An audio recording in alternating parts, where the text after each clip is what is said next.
আসসালামু আলাইকুম। আমার চ্যানেলে আপনাদের সকলকে স্বাগত।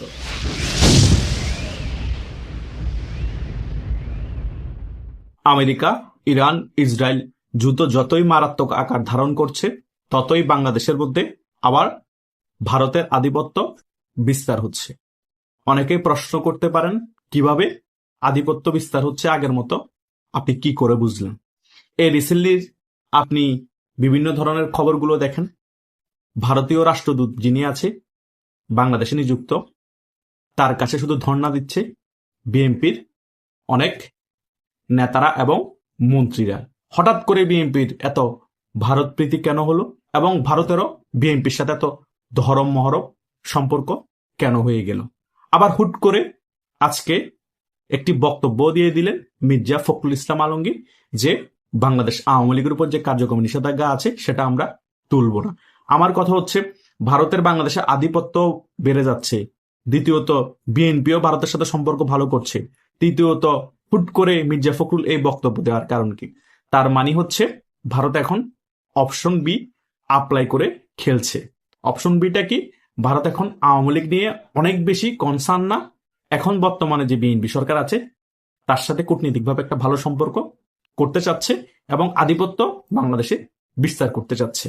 এবং বিএনপিও চাচ্ছে ভারতের সাথে খুব ভালো একটা সম্পর্ক করি এবং আওয়ামী লীগের বিষয় নিয়ে যাতে ভারত মাথা না ঘামায় সেই বিষয়েও আমরা ভারতের কাছে তুলে ধরি। ভারত এখন দুই দিকেই খেলছে, ডাবল স্ট্যান্ডার্ড বলা হয়। ভিতরগতভাবে আওয়ামী লীগের সভানেত্রী শেখ হাসিনাকে ভারতে জায়গা দিয়ে রেখেছে এবং আওয়ামী লীগের অনেক নেতাকর্মীও ভারতে আছে। সেই বিষয়ে যাতে বিএনপি কোনো কথা না বলে সেটার দিক দিয়েও বিএনপিকে চাপে রেখেছে। অন্য দিক দিয়ে আওয়ামী লীগ ভারতের বিরুদ্ধে কোনো কথা বলতে পারছে না। এইদিকে ভারত বিএনপির সাথে সম্পর্ক ভালো রেখেছে এবং আওয়ামী লীগ নিয়েও বিএনপিকে হালকা কূটনীতিক প্রেসার দিল, অনেক বেশি চাপ সৃষ্টি করছে না যাতে আওয়ামী লীগের উপর যে কার্যক্রম নিষেধাজ্ঞা আছে এবং আওয়ামী লীগ যাতে বাংলাদেশের রাজনীতিতে ফিরে আসতে পারে। সে সুযোগে বিএনপি বুঝতে পেরেছে ভারত আমাদের সাথে সম্পর্ক ভালো রাখবে, তাদের সাথে আমরা আমাদের সাথে ভারতের সাথে সম্পর্ক ভালো রাখতে হবে। ভারত এখন আওয়ামী লীগকে ফিরিয়ে আনার জন্য আমাদেরকে ওই রকম বেশি প্রেশার ক্রিয়েট করছে না, আমদানিও করছে এবং আমরাও অনেক কিছু রপ্তানি করছি। সো আওয়ামী লীগের কার্যক্রম নিষিদ্ধ যে ঘোষণা আছে আগে থেকে সেটা আমরা না তুললেও কোনো সমস্যা নেই। সেই কারণেই মির্জা ফখরুল গতকালকে এই বক্তব্য দিয়ে দিয়েছে।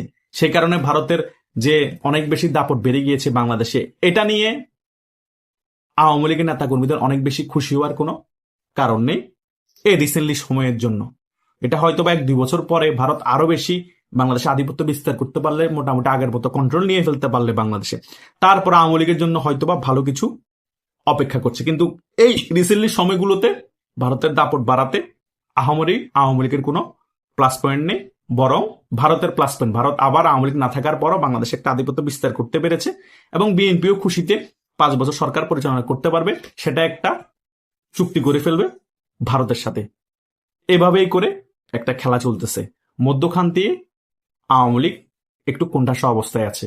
কোণঠাসা অবস্থায় থাকার একটাই রিজন হচ্ছে আওয়ামী লীগ সংগঠিত রাজপথে নামে তাদের শক্তি দেখাতে পারে না। সেই কারণে ভারত ভরসা করতে পারছে না আওয়ামী লীগের উপর যে আমি পূর্ণভাবে যদি আওয়ামী লীগের উপর একেবারে সমর্থনে চলে যাই, শুধু আওয়ামী লীগ নিয়ে চিন্তা করি, অপশন এতেই থাকি, তাহলে কিন্তু বাংলাদেশে এখন যে সরকার আছে তার সাথে সম্পর্ক ভালো থাকবে না এবং আমাদের যে বর্ডার জায়গাগুলো আছে ওই জায়গাও একটা উত্তেজনাকর পরিস্থিতি তৈরি হবে।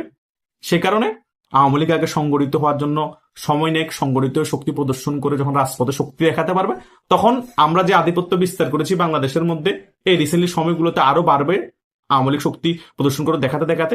ততক্ষণে আমরা মোটামুটি আধিপত্য বিস্তার করে আওয়ামী লীগের শক্তি সঞ্চয় করুক, ততদিন বিএনপি ক্ষমতায় থাকুক, ওদেরকে সমর্থন দিয়ে আমরা বিএনপিও আমাদের সাথে একটা সম্পর্ক ভালো রাখুক।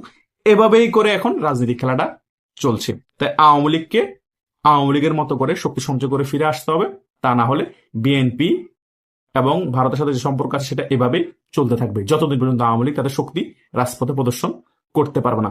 যতই ভারতের বাংলাদেশে আধিপত্য বাড়ুক, দাপট বাড়ুক এবং বিএনপির সাথে আরো দহরম মরম সম্পর্ক বা আরো খারাপ হয়ে যায়, কোনো লাভ নেই। একটা জিনিস মাথায় রাখতে হবে, আন্দোলন সংগ্রাম আমাদের নিজেদের দেশের মানুষ নিয়ে করতে হবে এবং রাজপথে আমাদের নিজেদের দেশের মানুষ নিয়ে রাজপথ দখল করতে হবে। ভারত জাস্ট একটা কূটনীতিক প্রেশার ক্রিয়েট করতে পারবে বা কূটনীতিক ভাবে একটা সাহায্য সহযোগিতা করতে পারবে, এতটুকু পর্যন্ত ভারতের ক্ষমতা। ভারত আওয়ামী লীগের জন্য এই বিএনপি সরকারের সাথে অনেক বেশি খারাপ সম্পর্ক করবে না এবং আমদানি রপ্তানি কোনো কিছুই বন্ধ করবে না, এবং বিএনপি সরকারও ভারতের সাথে সম্পর্ক ভালো রাখবে, তেলায় তেলায় চলবে। কারণ বিএনপিরও তো 5 বছর অন্তত, যে সরকার নতুনটা এসেছে বিএনপি, ওটা তো ক্ষমতায় থাকতে হবে, এবং পরবর্তী আরো 5 বছর যাতে ক্ষমতায় থাকতে পারে, সে কারণে ভারতের সাথে আরো নমনীয় হয়ে চলবে, যাতে ভারত বুঝতে পারে যে বিএনপি থাকলে আমাদের জন্য কোনো ক্ষতিকারক না। আওয়ামী লীগের মতোই তো বিএনপি আমাদের সাথে সম্পর্ক ভালো রাখছে এবং আমাদের কথা শুনছে। সো আওয়ামী লীগ যখন শক্তি সঞ্চয় করে ফিরতে পারছে না, সো আওয়ামী লীগ নিয়ে এত আমরা হেডেক নিয়ে কোনো লাভ নেই। বিএনপিও সেটা বোঝানোর চেষ্টা করছে এই ভারতকে। সেই কারণে ভারতের হাই কমিশন কার্যালয়, রাষ্ট্রদূত কার্যালয়ে বারবার ঘুরপাক খাচ্ছে বিএনপির নেতারা এবং মন্ত্রীরা, বারবার বৈঠক বসছে, বারবার কথোপকথন হচ্ছে এই সকল বিষয়ের কারণে। আমি যে এই বিষয়গুলো আপনাদেরকে খুব ক্রিটিক্যাল জিনিসগুলা পুঙ্খানুভাবে বোঝানোর চেষ্টা করেছি, যারা মোটামুটি রাজনীতির সাথে সংশ্লিষ্ট আছেন তারা মোটামুটি বুঝতে পেরেছেন আমি কি বোঝাতে চেয়েছি। ভারত আওয়ামী লীগকে সমর্থন করে, আওয়ামী লীগ ক্ষমতায় আসুক, সেটা ভারত একদম মন থেকে চায়, কিন্তু ভারত সবার আগে তাদের স্বার্থকে চিন্তা করে। ভারত আওয়ামী লীগের স্বার্থের কারণে একেবারে রিস্ক নিয়ে বর্তমান যে রাজনৈতিক সরকার আছে বিএনপি, তাদের উপর চাপ প্রয়োগ করবে, একেবারে যুদ্ধ অবস্থা তৈরি করে ফেলবে বিভিন্ন কিছু করে। সেটা এখনো সম্ভব না বা এখনো সময় আসে নাই। যদি আওয়ামী লীগ শক্তি দেখাতে পারে, শক্তিমত্তা দেখাতে পারে রাজপথে, ফিরে আসবে মনে হয়, রাজপথ দখল করে ফেলবে, এরকম অবস্থা তৈরি করতে পারে, তাহলে ভারত তাদের আসল রূপ দেখাবে। তখন ভারত একটা রিস্ক নিবে যে এই সরকারের সাথে আমরা পলিটিক খাইলো এবং এই সরকারের সাথে আমরা একেবারে যুদ্ধ অবস্থা তৈরি করলো, কোনো সমস্যা নাই, আমরা যে কোনো মুহূর্তে আওয়ামী লীগ দিয়ে তো রেজিম চেঞ্জ করে ফেলতে পারবো এবং আওয়ামী লীগকে আবার ক্ষমতায় বসে দিতে পারবো। কিন্তু এখন ওই অবস্থা নাই বা কাছাকাছি অবস্থাও নাই আওয়ামী লীগ। সেই কারণে ভারত ওই অপশনটাকে হাইডে রেখে অপশন বি তেই এখন চলছে এবং বিএনপির সাথে সম্পর্ক ভালো রেখেই সকল কার্যক্রম পরিচালনা করছে। এবং বিএনপিও ভারতকে স্পেস দিচ্ছে বাংলাদেশ আবার আগের মতো আধিপত্য বিস্তারের জন্য। বিএনপি আমেরিকার সাথে সম্পর্ক আগে যেরকম অনেক বেশি ভালো ছিল এককভাবে, সেটা কমিয়ে এনেছে।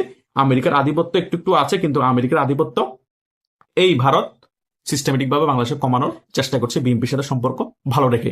এবং আমেরিকা আস্তে আস্তে কোণঠাসা হয়ে যাচ্ছে, কারণ ইরান যুদ্ধে আমেরিকা একটু ব্যাকফুটে চলে যাচ্ছে চীন এবং রাশিয়ার কূটনীতিক খেলার কারণে, এবং ভারতও বিতর্কতভাবে ইরানের সাথে সম্পর্ক ভালো রেখেছে রাশিয়ার কারণে। সো ভারতের মেইন টার্গেট হচ্ছে বাংলাদেশে আবার পুরনো আধিপত্য বিস্তার করা এবং 1-2 বছর আওয়ামী লীগকে সময় দেওয়া, সংগঠিত হয়ে শক্তিমত্তা নিয়ে ফিরে আসার জন্য। এতদিন পর্যন্ত ভারত যত দাপট আছে সকল দাপট থাকার পর বিএনপির উপর কোনো প্রেশার ক্রিয়েট করবে, জাস্ট কূটনীতিকভাবে বোঝানোর চেষ্টা করবে আওয়ামী লীগের রাজনীতিতে ফিরিয়ে আনুন। আর এইদিকে বিএনপি আওয়ামী লীগকে রাজনীতিতে ফিরিয়ে আনার জন্য কোনো কিছুই করবে না, যা করার আওয়ামী লীগকে করতে হবে। আর আওয়ামী লীগ কারো উপর ভরসা করে রাজনীতিতে ফেরার চিন্তা করলে সেটাও ভুল হবে। আওয়ামী লীগ নিজেদের কর্মীদের উপর ভরসা করতে হবে, নিজেদের নেতাদের উপর ভরসা করে আওয়ামী লীগ বাংলাদেশের রাজনীতিতে আন্দোলন সংগ্রামের মাধ্যমে ফিরে আসতে হবে। ইন্ডিয়া বাংলাদেশে কি দাপট বেড়ে গিয়েছে না কমে গিয়েছে, ইন্ডিয়া বাংলাদেশে আবার আধিপত্য বিস্তার করেছে, সকল কিছুই থাকবে এটা অপশনাল হিসেবে।